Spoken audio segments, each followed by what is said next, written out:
Ba't ka? Parang may nasagap akong wifi. Yan. Si Acid Vlog ay bibili ng sapatos. Yan. Para may souvenir ngayon 2023. Pipiliin natin. Nasaan yung isang pinili ko, madam?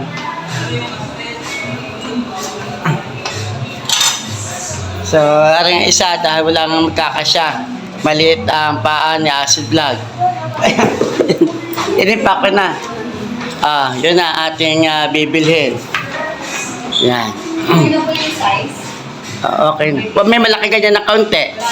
Okay, wala daw malaki ng kaunti. Pagtsatsagaan natin, may sapatos naman tayo sa bahay. Mayroon pa tayong sapatos na tatlo. Siyempre, ang pinakamarami ko ay rubber shoes. Ito ay Bibo. Nasa Bibo ako. Pinakamatibay na sapatos ang Bibo.